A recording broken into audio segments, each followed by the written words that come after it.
interrogate so he was able to interrogate his own thought, his previous allegiance and alliance with Nation of Islam. Of course, there are different factions of that story, but what we see on the surface is that he was able to break away from that base that Nation of Islam gave him, and he became a new person.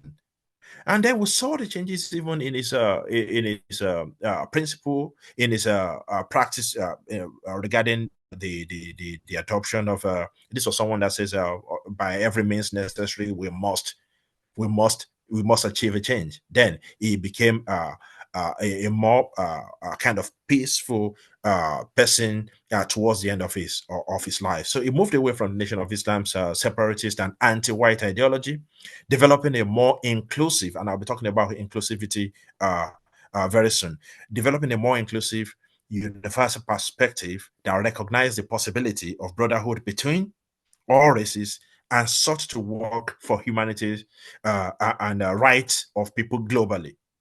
And we can say, well, he was a very young man being driven with youthful exuberances in his early 20s and mid 20s, but certainly in his late, I think he died around 39. In his later life, he showed that people or a person can go through changes, adapting as more knowledge is acquired, as more experience is gathered, you internalized this new experience, and that marks your development. That marks your development. And on this point, I want to, I don't know, but it's something that I personally I've thought about. Now, Facebook has a feature by bringing, it's a memory back to you. And I'm beginning to see, and this shows how long I've stayed on Facebook. I'm beginning to see some of my posts from 16 years ago, 15 years ago. And there was one that came in and I just laughed. So, and I asked myself, so I did type this. Me, I did type this for public consumption. That shows the level of my experience, of my knowledge at the time I was typing that or saying that. But now it's something that I've kind of distanced myself from. No, I wouldn't say this now based on what I know. I've been able to adapt. I've been able to refine my thought. I've been able to reposition, myself on the ideological continuum. Okay, and the more knowledge you have, the more changes you begin to show, and that marks your development.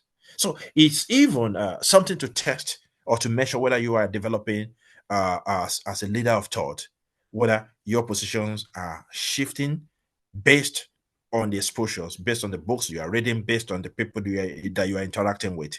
You must have adaptability, and you must be quick, to respond to changes around you. Right.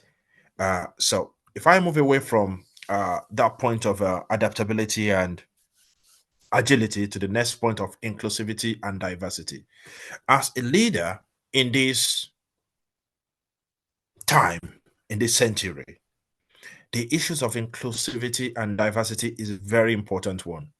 Now, some of us began to see this in different light when we moved away from Nigeria, especially on the issues of diversity management, on the issue of racial inclusivity. As a young man growing up in England and starting my career, certainly some of the experiences that personally I have had have meant that I've considered whether those things happen to me based on my color. Okay, and in certain places you've seen that uh, uh, some establishments, some organizations have uh, made the effort to be seen to be inclusive, to be protective of the uh, of the of the group that have been discriminated. And to that, the other day I was reflecting on this, how many times I've made application for jobs. It's just a different example. And the questions about my race, age, religion have been asked, and occasions where those questions have not been asked. In fact, at the back of my mind, I only know two employers that I have processed an application through that they never asked for those questions. And they did it deliberately They never wanted to know the university I went. They never wanted to know my age. They never wanted to know my gender, anything that could identify me. They didn't want to know. They only wanted to know what I could do in terms of the skills and qualification that I have as per the role that they wanted to recruit for. So it's a very important issue in a world that is still very polarized, in a world that we still have white supremacists on the one side, in a world that is still struggling from the legacy of exploitation, of colonization, and all of that. Now that is in the West, or that is on the more global stage. Now, if you look inward within Nigeria, I said, well, look, this is not even the case of North against the South or Hausas against the Yoruba. Let's come to the Southwest. Let's come to your state. Even within our enclaves, in the older your state, they'll say, well, it's an Ejesha man, or it's an or your person, or it's an Egba person. And all of that continue to play up within our polity or within our politics. Even now, as small as your state is now, people still say, oh, wow, it's an Ogunwucho person, it's an Okiogun person, it's an Oyo Ibadan person. For you to be a good leader in this century, you must develop a broad church and consensus, ability to carry people along with you from a broad range of background. It is very, very important. As you will not feel very good if you think you are being marginalized. So the people that were to benefit from your leadership are also sensitive to those issues. Do you have a broad church of idea? Do you have a broad consensus around the issues or around the organizations that you are leading? It is very important. Key to inclusive participation within political space. Inclusivity and diversity is key to inclusive participation within political and leadership space. You need to make the effort. You need to look for the group that are being marginalized. Naturally, some people are they are on the margin. Historically, some groups are marginalized.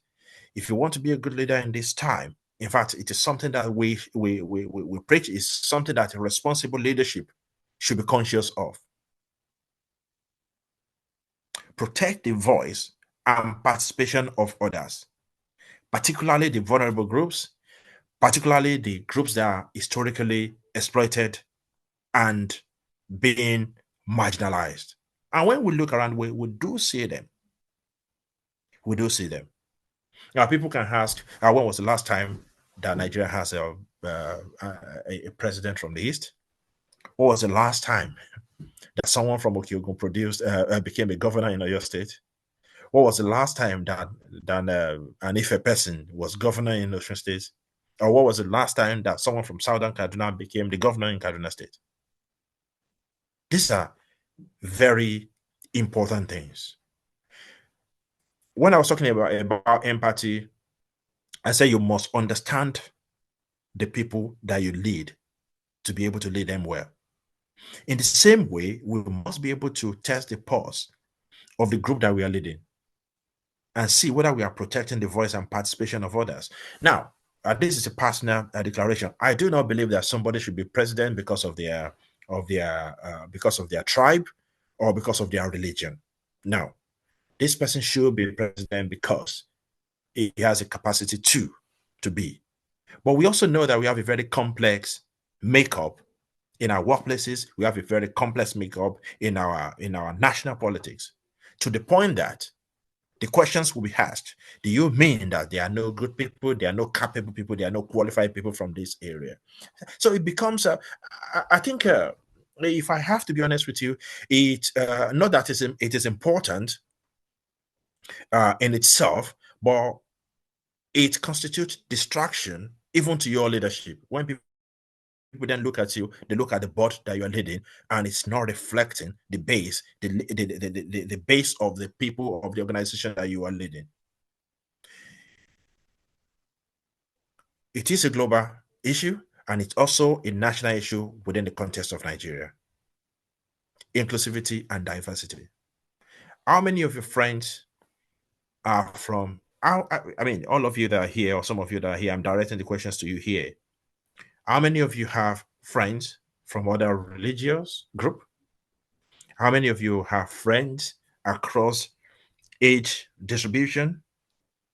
Do you have friends that are younger than you? Do you have friends that are of the same age as you? Do you have friends of your elder brother's age? Do you have friends of your father's age?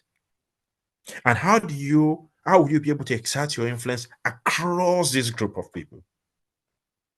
How many of you got friends that are non-Nigerians in other countries from Africa? When I was growing up, I made it a point that I should be able to have friends from other countries, even when I didn't even know that I'll have the opportunity to live outside Nigeria. How many of your friends have disabilities? Do you think of them in that sense?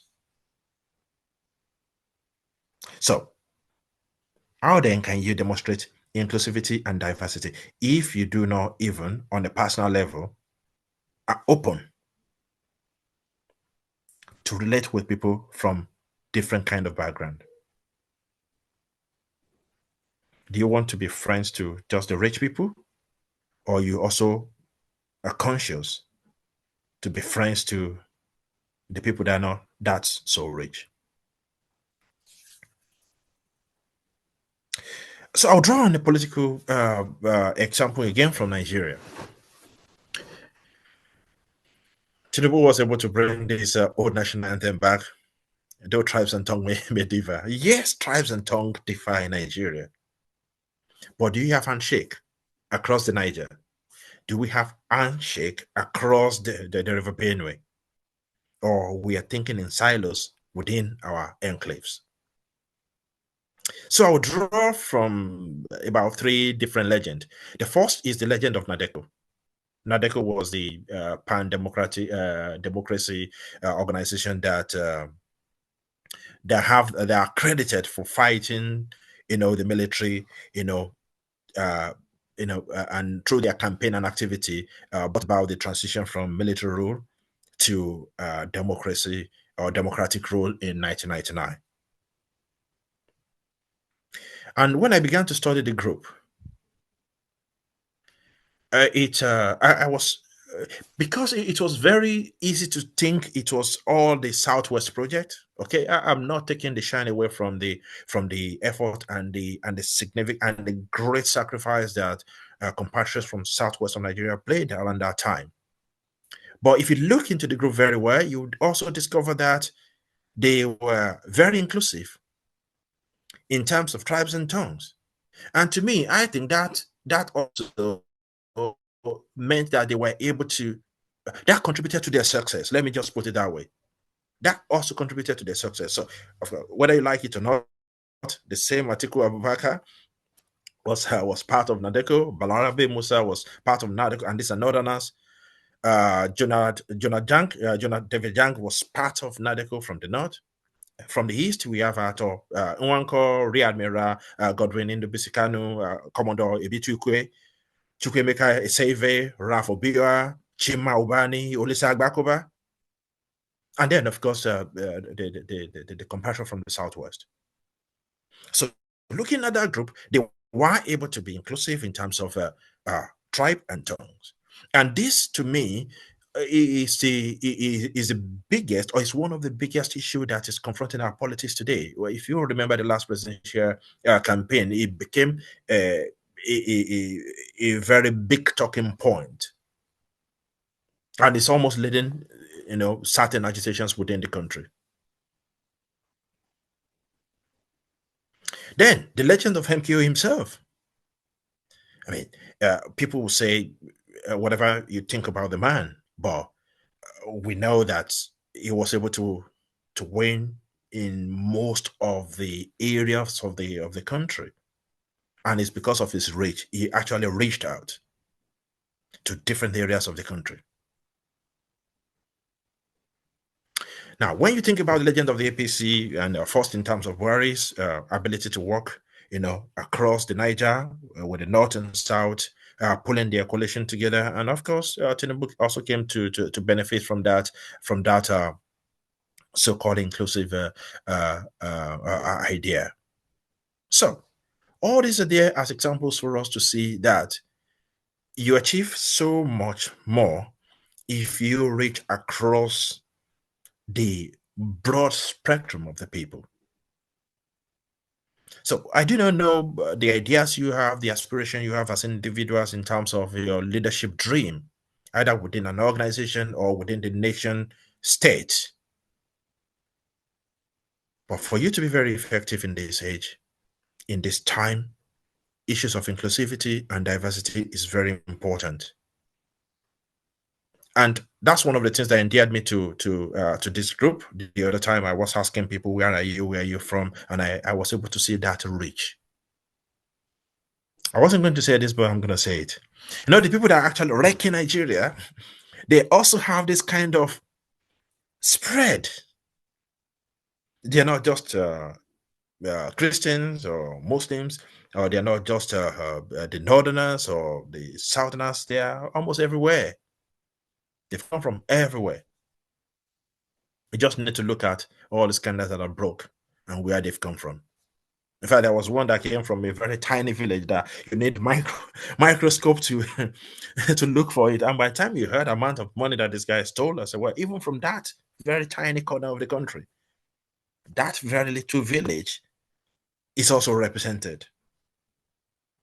So we are challenged to make sure that we bring people together in this movement, in this building of leadership within in the context of Nigeria. And it starts from your student days, and this is one of the things that endears me to your group. It starts from this time to begin to build your comradeship, to begin to build your broad chart of ideas. I had a brief spell at the Polytechnic Ibadan as a student, and I remember I belonged to a student organization there. And my town is a very polarized town historically, along the religious the division. So, and we had this town association that we used to have on campus, and then I discovered that there was a split. Then there was a Christian wing, there was a Muslim wing. But I did say to myself, we are facing the same challenge. So if we are asking for government to give us bursary, they're not going to say Christian bursary, Muslim bursary. Look, if you are complaining about the quality of education that we receive, it is applicable to everyone. If the road is bad, it's applicable to everyone. If the hospitals are poor, it affects everyone the same way. So myself and one other guy that won't mention his name, stuck together. And then we said, we will not be meeting with the breakaway wing. Even though we are Christians, we refused to meet with them based on the fact that we never wanted to recognize that division. And of course, we're called different names. So someone called me Judas Iscariot. Okay, no problem. But we understood that that problem was going to be a temporary problem. And then we all had our lives, our future to live together. Okay? We should be ready to work with other people. Years later, I got into University of Ibadan, and I was working in several committees, within the student union. And there was one committee I served with. We first discovered that some people wanted to be, some people's talent were required. We identified those talents, we identified those gifts that we knew that these people were gifted, they could do this work for us. So we tried to draw them in. And these are people that I know that they are Muslim brothers and sisters, and they are, I don't like to use the word moderate Muslims. They are dedicated Muslims in practice. So we discovered that, then we decided that we will bring these people in, we will work with them. If it means we are in the middle of the meeting and it's time for prayer and we give them the break, can you go for your prayer? We'll wait for you. And it worked. Now, to the point that I was going to Baptist Student Fellowship, and our fellowship meeting was on Thursday evening. One of our fellowship meeting there was on the evening of Thursdays in UI. If you go to UI, you probably know this. So then they know that I also go to fellowship on Thursday. They started protecting the Thursday evening, so they're not going to fix the meeting. As busy as the project that we were doing was, we were able to accommodate everyone within the group, and we recorded such a good success.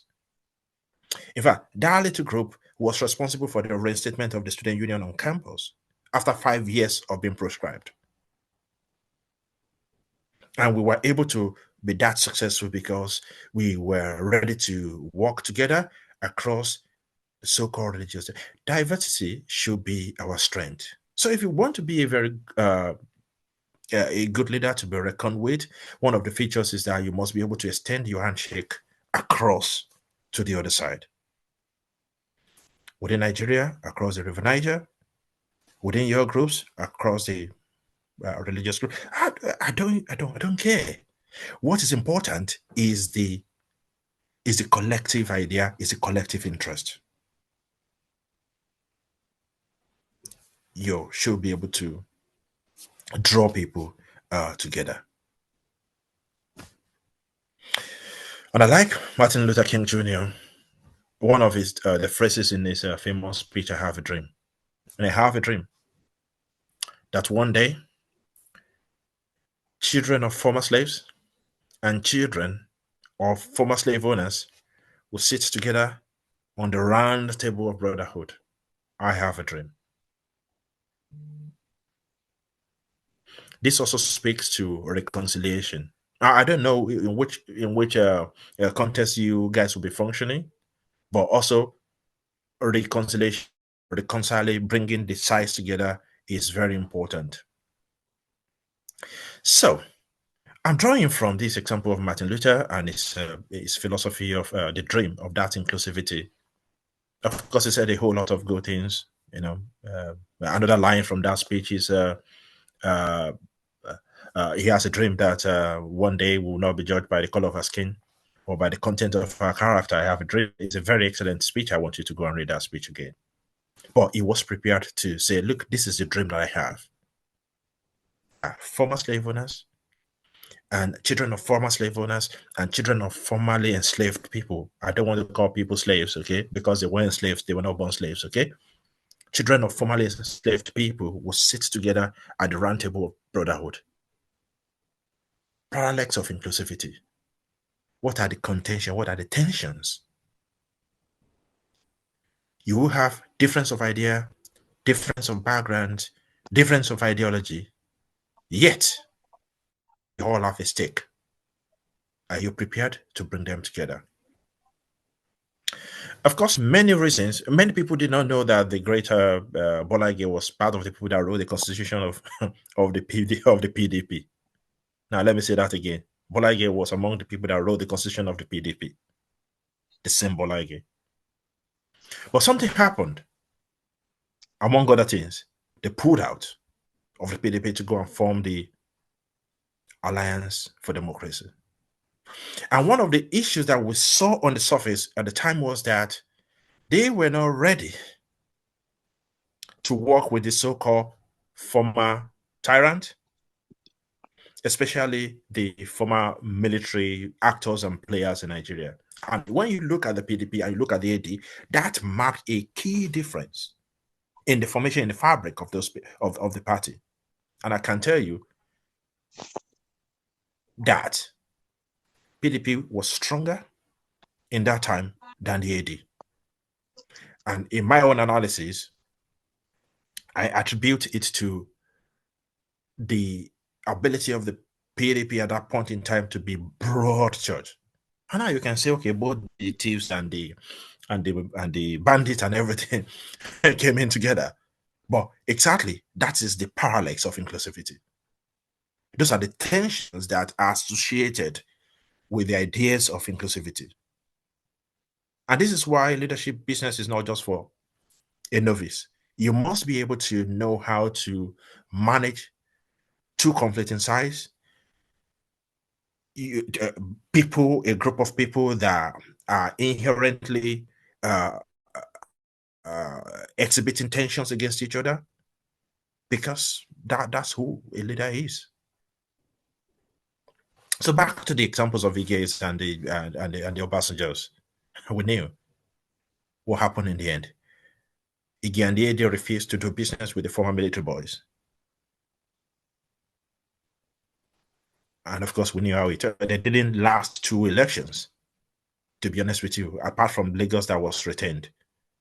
That party was wiped off the political map of Nigeria. Parallax of inclusivity and diversity. What about the thieves and the saints? And again, this is the question I had for sure, right?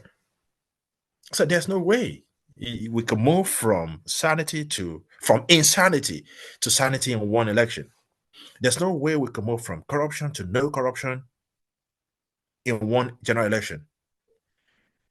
A very good leader must be able to recognize all these tensions and contradictions and manage.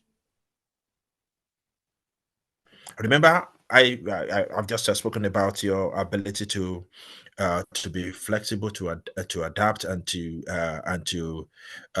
be agile. Okay, and your ability to change practices but retain your principle. Leader of the saint and the devil. You cannot look into your group and say, well, these are the devils, let's get rid of them. That is not practically possible. Even if it takes closing your nose, swallowing the cup, and go to toilet to throw it off. These are the features of leadership. I will bring in the thief. I'm bringing the thief standing very close to me, next to me, so that I can keep my hand on him. But the talent, I'll give you an example here in the UK. We just lost an ambassador to the United States. And people were asking the prime minister, don't you know that this guy had this kind of history because of his alleged relationship with a convicted sex offender in the US? Of course, this character was alleged to have relationship with multiple people, including the brother of the current king in the UK, which he also denied, including Donald Trump, which also denied that. In fact, I kicked him out of my club, Donald Trump will say. But people within the Labour Party, the leadership of the Labour Party, then said that, okay, this guy had some talent.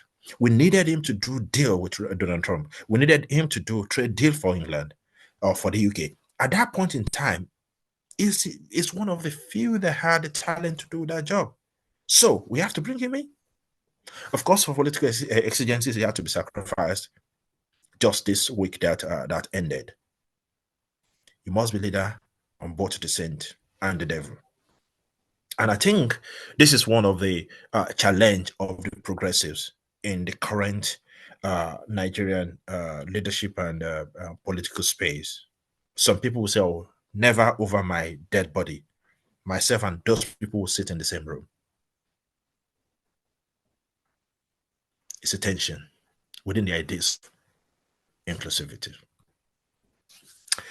Okay, I move to the last point, ethical leadership.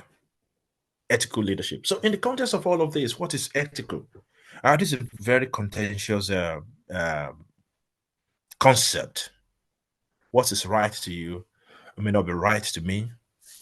This also brings in the question of the epistemology of ethics. How do we know? Therefore, it couldn't be. I also heard a story of someone that I'm not going to mention because I know this goes public, and this person is still very much actively alive. Where he was working, he was. I didn't want to use the word ganged up against. They just told him that, look, we want anybody else but you. You are just too honest for us. You are just too good for us. We don't want your goodness. So, can the leader be a good person And do we need good leaders all the time? Maybe sometimes we need some people that will come and throw in the, you know, some scatter the ground for a while to be able to re-energize the setup. But there's a question about the goodness of the leader. The second theory around ethics is some things are always good. It is called the ontological theory of ethics. By nature, they are good. It is good to be good. Giving money to people is good. Building schools is good. Building hospital is good. Do the right thing because it is the right thing to do. Leaders should do the right things because it is the right things to be done. An example, speak the truth because it is the right thing to speak the truth.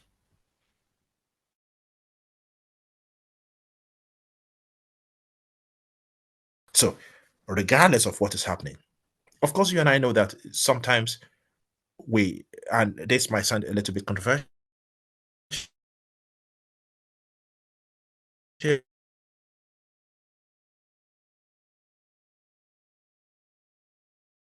and truth can build. So sometimes you need to say how what would be, and that's the next theory of ethics that I want to bring in I want to bring in now or here. What would be the consequence of doing the thing that is right? So the third theory is consequentialism. And consequentialism says the end justifies the means. Okay, whether I did the right thing, whether as a good person we chose to be good or we chose not to be good, or whether the followership refused or rejected the good person at that point in time, whether that choice was good or not, the consequences of that action will justify. Some people believe that's that kind of a philosophical um, position. The end justify the means. Now, who defines the consequence? Whose consequence? What are the pros and cons? What about the people on both sides of the consequential divide? So a leader must, or an aspiring leader must be sensitive to all of this. A leader must be able to make ethical decision, whatever definition of ethics they want to apply. You must be able to. But I think as a person, I am drawn towards consequentialism. To be able to say, okay, well, we're not putting money into this part of the department because this is the consequence that we want to avoid. So, education, education, education. We're going to put all our resources in education. Why maybe trade is suffering, or why art and culture is suffering, or why that is suffering.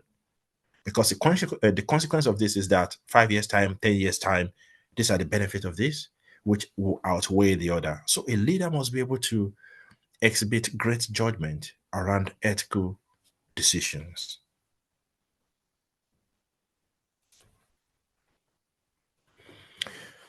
And we know that these days, the so-called ethics or truth is being challenged on, and because we are in a very multipolar, it's not even bipolar and a multipolar world, there are different angles or polars of there are different poles of interest. And if you need to be very aware that if you try to favor one pole or one pole position or polar position, the others also will ask the question. So inclusivity balanced with ethical considerations.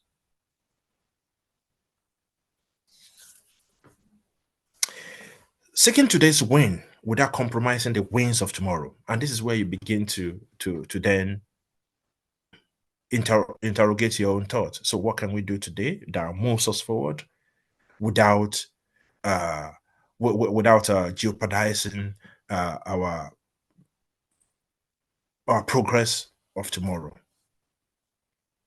So, in the context of Nigeria, could it also be good to be responsible with the truth? I wouldn't say economical with the truth, responsible with the truth, our truth. in avoiding divisive communication. I mean, there are some things that there are some details that a good leader you have to withhold, because you know that if you spill it out, maybe your followers do not have the capacity to address certain things or accept certain reality. So it might be, and that's why some people say, if I open my mouth, ground will scatter. So it's part of being ethical to know when to open your mouth and when not to open your, around issues of corruption, around issues of nepotism and tribalism. And I'm not saying people do not have, and this is where I say Nigeria should not be one country anyway, because there are so many different tribes and different blocks. But we could also, if you practice the true federalism, maybe that could be an avenue for us to resolve some of these divisive issues. So ethical leadership need to recognize the genuine aspiration of people coming from even their tribes or their religion groups. Maybe the so-called principle of lesser evil versus change that is promised by revolution. Oh yeah, we're going to revolutionize this country. We're going to change this country overnight. And just vote for me. Everything will change next time. Okay. So I think it's part of that responsible leadership, ethical leadership, to throw all of these things into consideration. So I am finishing now. I just want to go back to where I started. Empathy and emotional intelligence. You understand yourself, you understand others. Digital literacy and exposure to technology within this age of netizenship, okay? People residing, living all their life on the net. Our ability to adapt and do it in a very agile way. You understand what is going on around you. You are responding to the changes around you to your advantage, to the advantage of the organization you are leading. Inclusivity and diversity, this should be our strength. And I've given examples of where inclusivity and diversity, formed a strength for an organization, and show weaknesses on the other. And then the question of ethics in leadership. How do we know what is good? How do we become responsible with our understanding of what is good? Thank you very much. Well, thank you so much, sir, for such an insightful session. Let's celebrate in with our reactions. It's such an opportunity to have Dr. Babarinde on the call. He has been keeping us for the past 2 weeks about the future of leadership in Nigeria, essential for 21st century. And a lot of things stood out for me today. And I'll say some of those things before we go into the question session. And some of those things he said was that a responsible leader should be able to interact with other people. Diversity helps a lot to build strength. And for you to be a good leader in this century, you must be able to carry people along, which is very much important. People from different backgrounds. You must be able to have a broad consensus, and you must be able to have friends with you must be able to have friends in different backgrounds, in different group age, not just only a single religion or a single environment. And he also spoke about the legends of Nadeko, the legend of MKO, how they were able to take diversity to be how they were able to work on diversity to gain strength. And also from our previous classes, we were able to learn that empathy and emotional intelligence is important, exposure to technology, and a lot of other things. So after these 4 Saturdays of leadership series, it is important for us as young people and individual that we go back home work on ourselves and make sure that the change begins from us in making sure that we have a better society. And after these 4 weeks, it should be that we are becoming a refined leader. It is that we are making sure that we are interested in championing a cause in the society, and not that we are part of those naysayers that, oh, Nigeria this, Nigeria that, our country this and that. But right from the little or small organization that we belong to, the change should begin from there as well. So thank you so much, Dr. Babarinde, for this session. We really, really appreciate you, sir. So we'll be taking questions now. We still have a lot of time, and we'll have a few Yeah, other... we do. Yes, sir. We still have a few other things to discuss on the call. So you can drop your question in the chat box so that we'll read out, and then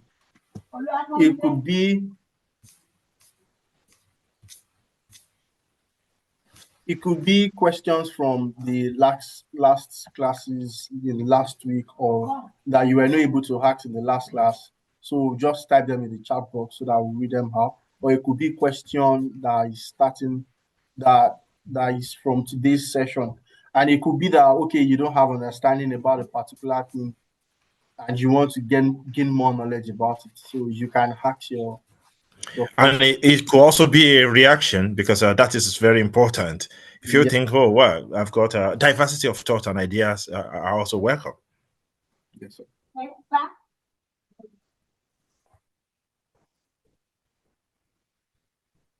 You don't need to agree with everything I've said.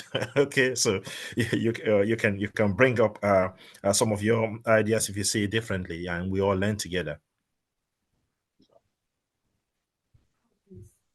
Okay, seems we don't really have more people to ask questions. We'll still be waiting, and we'll just have a recap from what has been learned so far again, and that I still want to welcome everyone again to this online leadership series. As I continue speaking, you can have your question. If not, we'll just try to round up the session.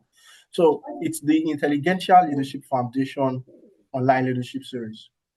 And the foundation stands as a catalyst for global leadership. Okay, Osho Elizabeth, we'll take you now. Let me just round off what I was about to say. So the foundation stands as a catalyst for global leadership. And when we say catalyst, we are serving as a conscience, because we've seen the type of society we have in Nigeria, and even in our immediate society and the world at large. And the online leadership series is part of the initiatives that will be coming from the foundation.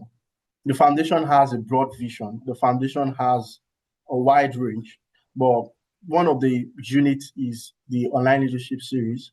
And we are thankful to God for the success so far in the last 4 Saturdays. And the next date for the next session and the next speakers will be communicated to us. Also, for those that were actively involved in this series, the certificates will be shared across to us in less than a week.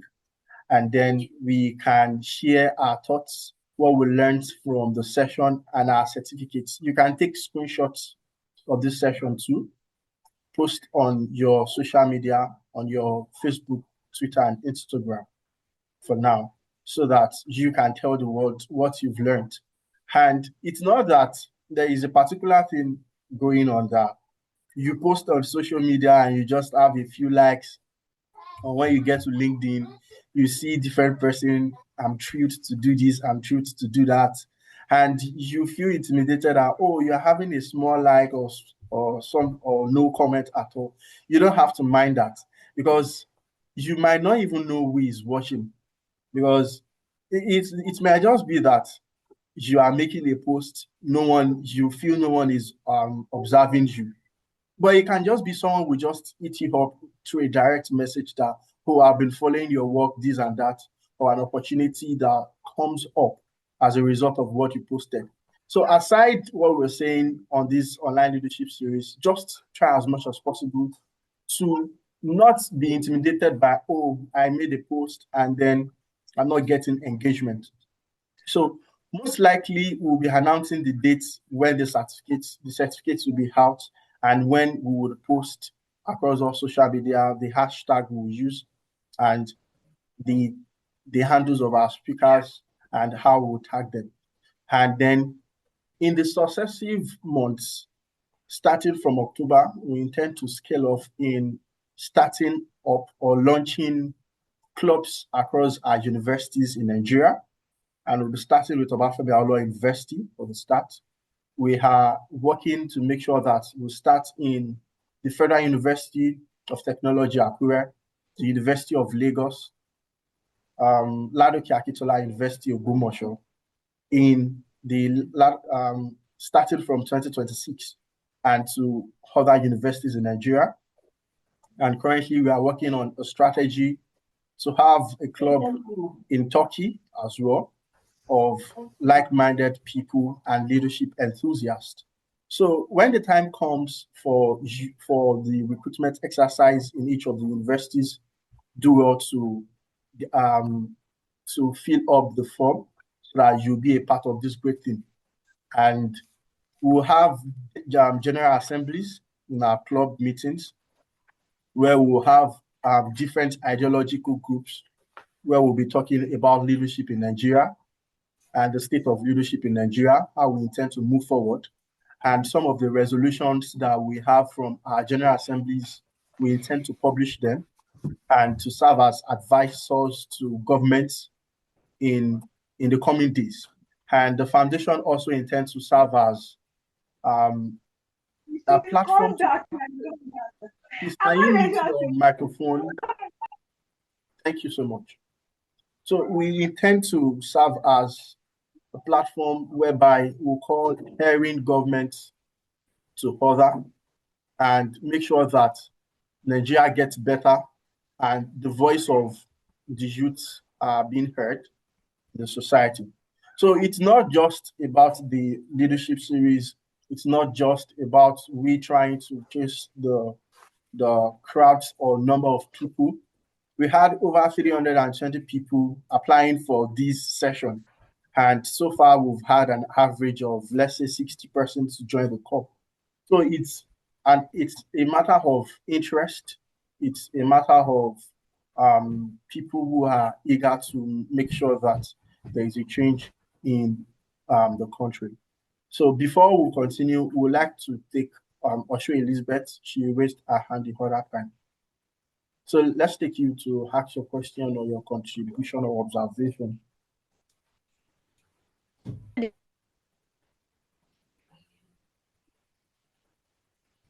Osho Elizabeth.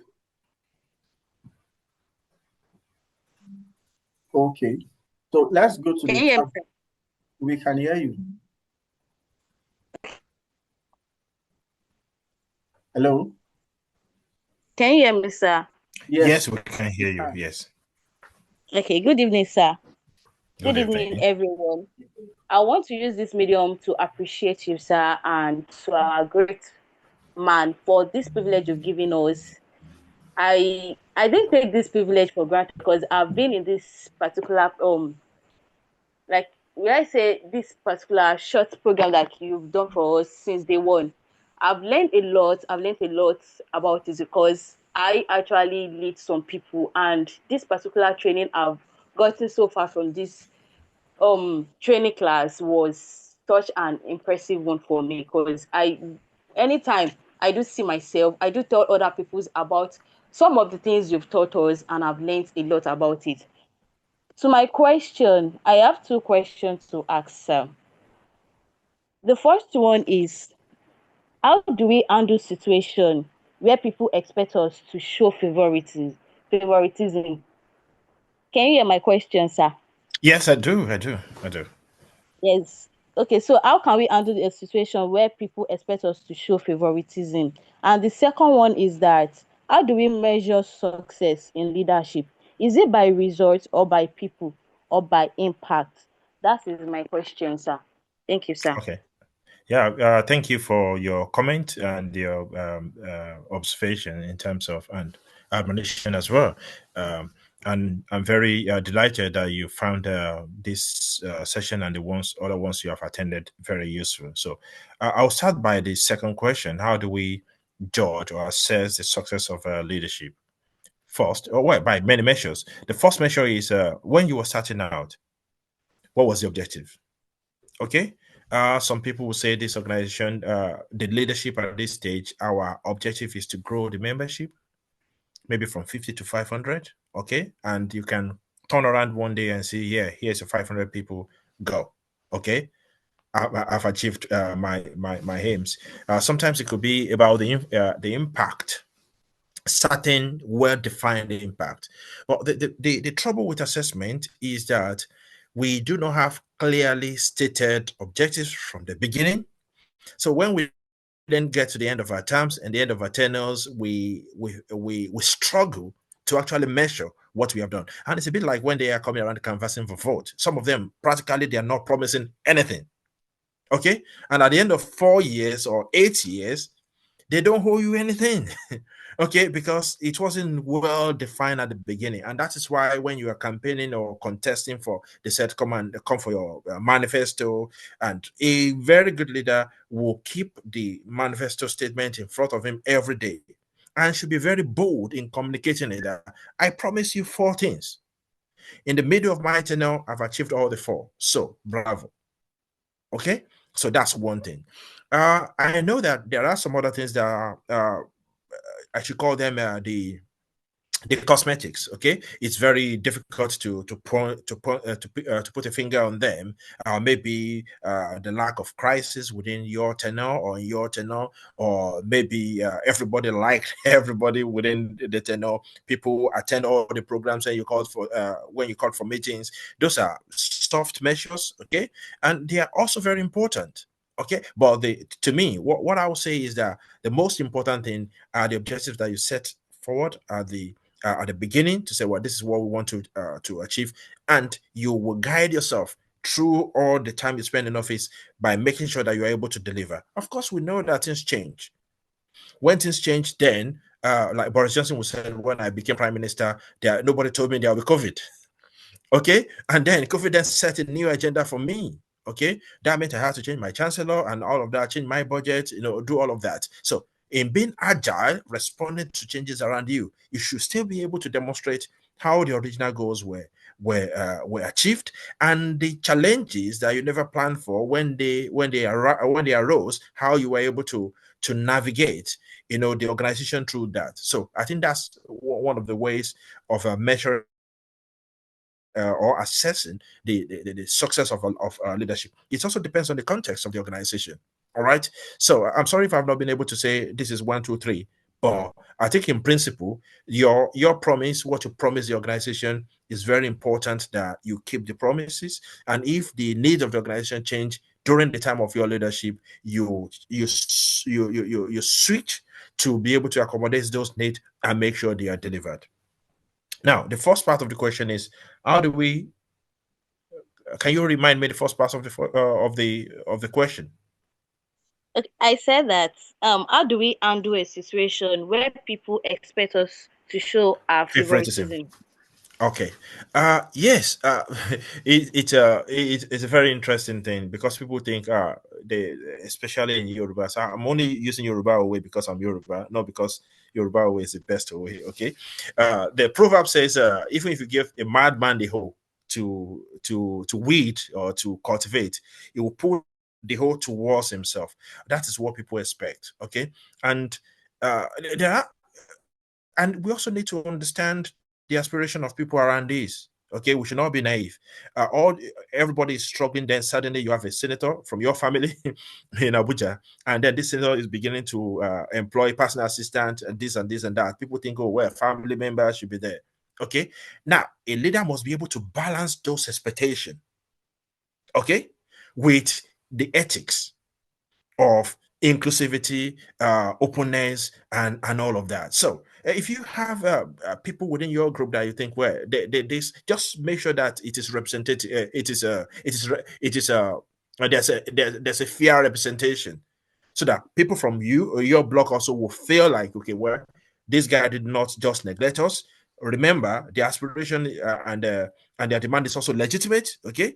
And also other people do not feel like, oh, you only favor the people from your side. So in that case, make sure that it is a geopolitical spread you are looking at. They are equal representation. Now, the one from your group might be your brother's child or whatever, but make sure that other groups are somehow represented. Okay, but you cannot just say, I'm only looking for the people that are the best, okay, and then all the best people you selected are from the same block. Then you're going to get into trouble with that. All right, and that was what I was saying about the tension of inclusivity. It is contentious because of our nature, because of our background, right? So it's a delicate balance, but a good leader must be able to strike that delicate balance. That when people look at you, yeah, they see people from your group there, but they see people from other group as well represented. Okay, I hope I've been able to answer your question. I know some other people have typed questions in the comment. Do we address those, or we call for any other verbal questions before? After addition of Victor, we'll just move to the chat box. So anyone that has any contribution or any question can put them down in the chat box. So let's take Victor additional now. You can unmute your microphone. All right, sir. Good evening, sir. Good evening. Listen, can you hear me, sir? Yes, I can hear you.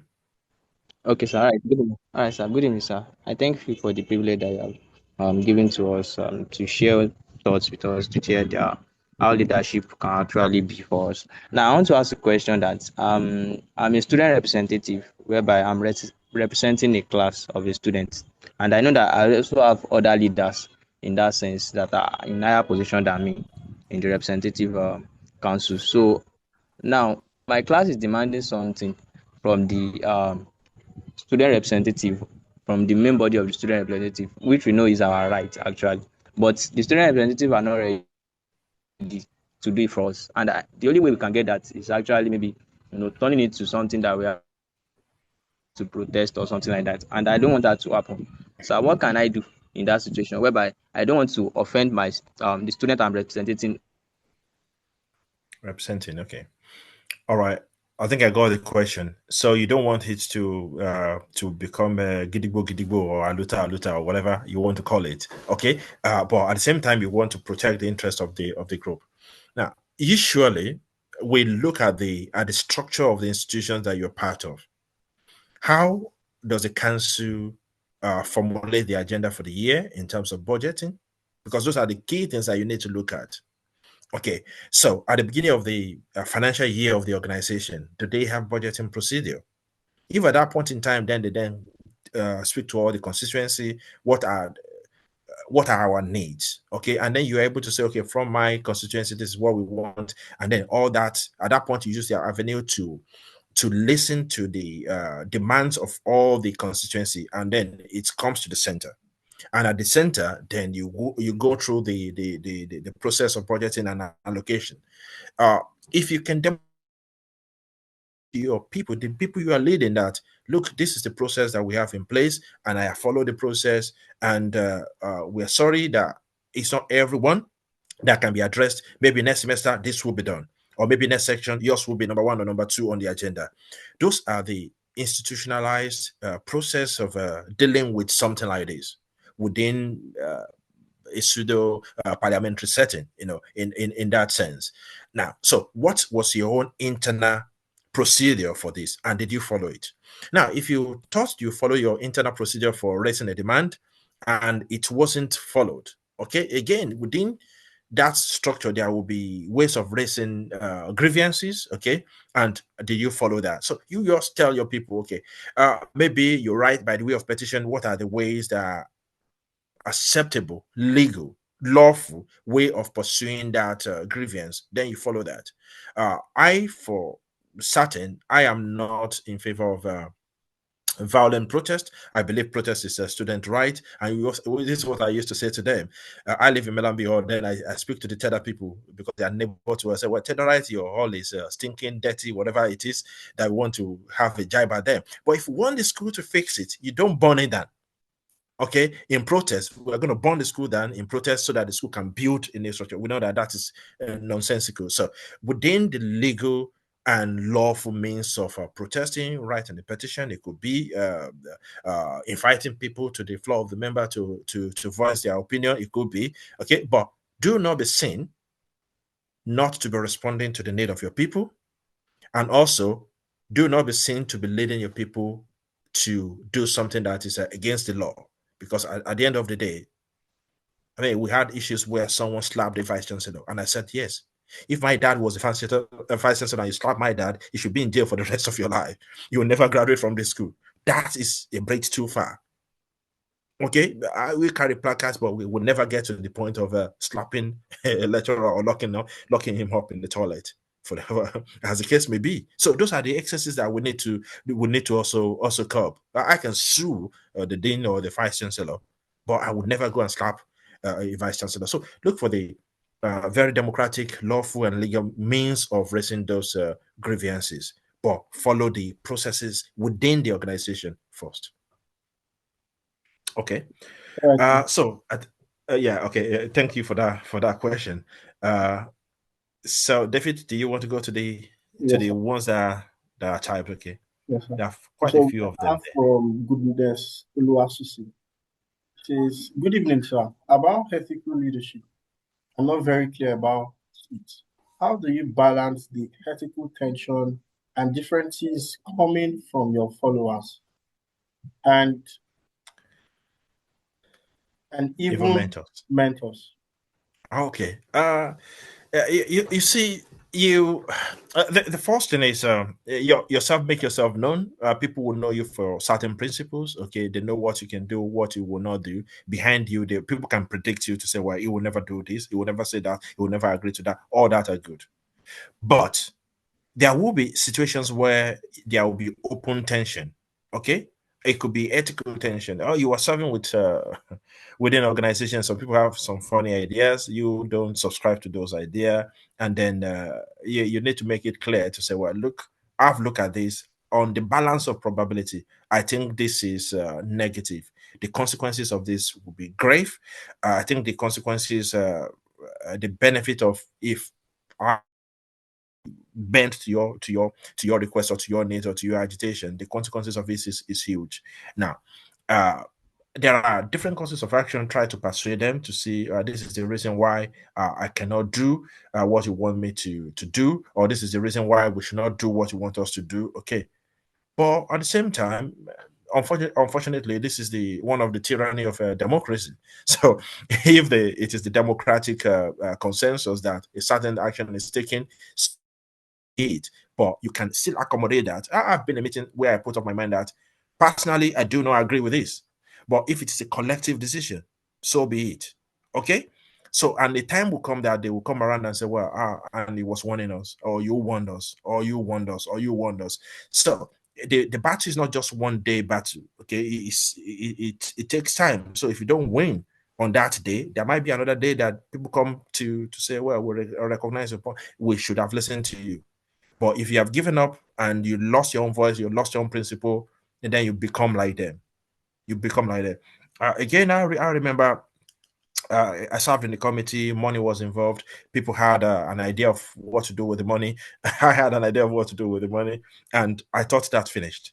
Years later, I've left the campus, and somebody accused me of taking money. I said something publicly on the social media, and somebody accused me of, oh, you said that because you met that person in London and that person giving you money. We know he gave you money. Of course, he didn't give me no money. And people from my days in Melambi came and said, well, look, we know this guy. And then they started giving an example of how the governor of the state was trying to incentivize us. And I stood my ground and said, look, anybody that wanted to take the money should take the money. I'm not taking the money. This is about 10, 15 years later.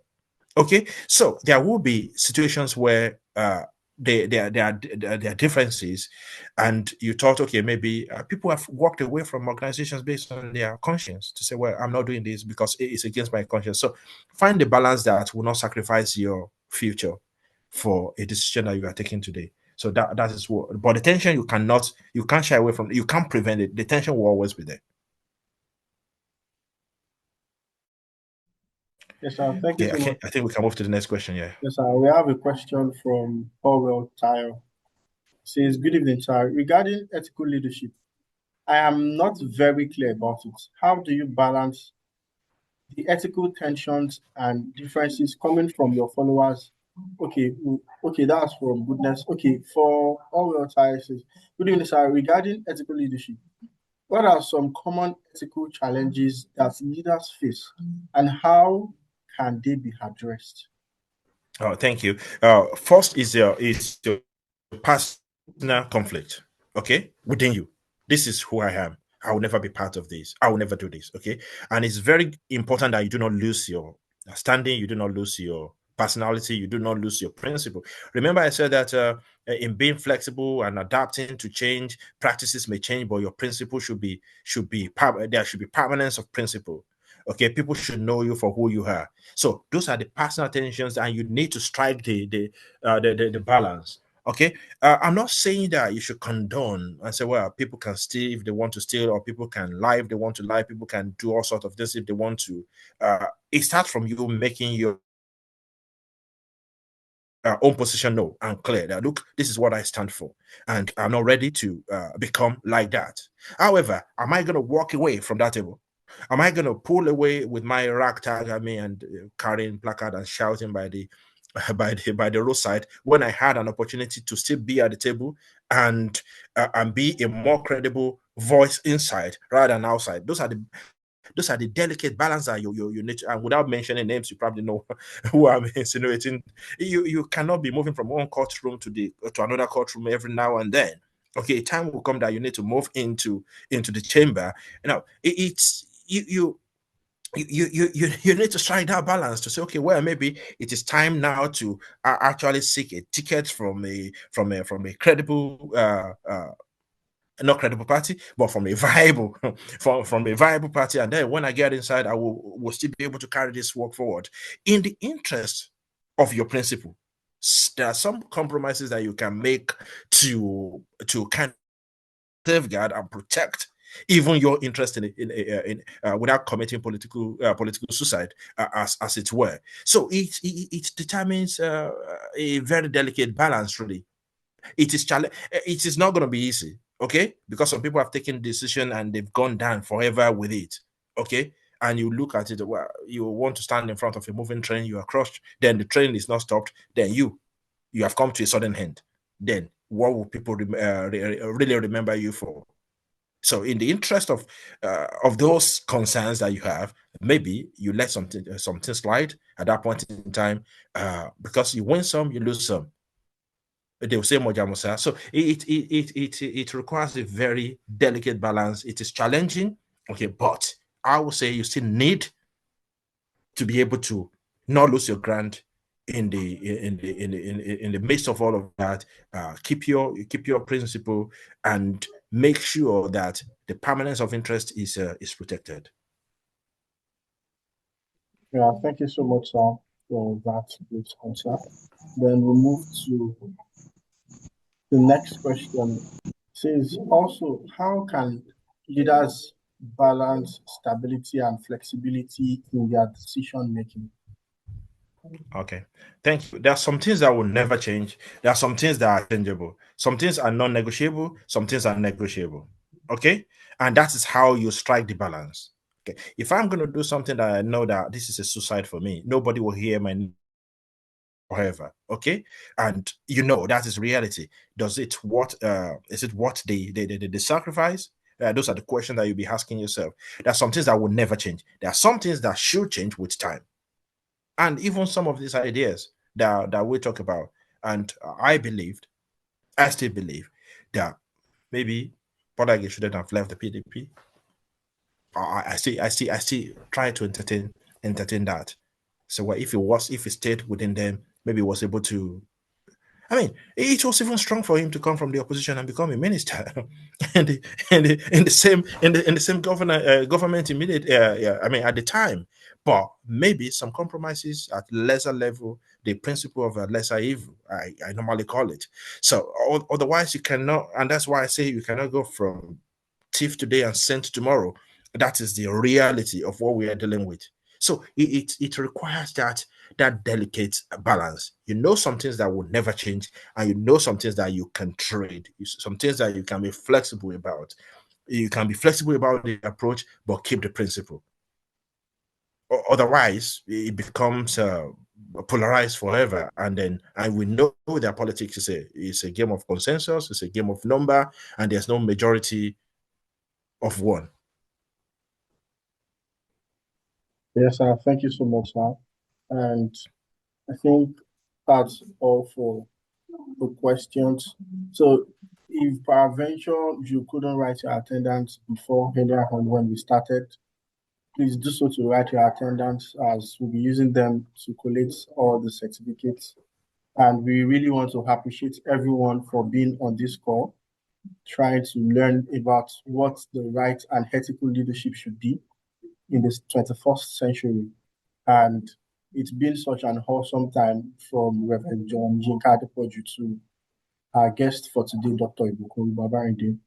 And they've been able to share insights, starting from leading with purpose to the essential for leadership in the 21st century.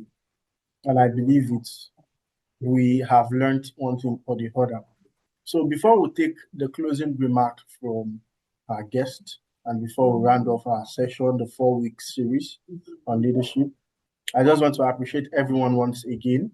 And we'll make sure that we'll continue to send our regular emails to everyone that applied for the series.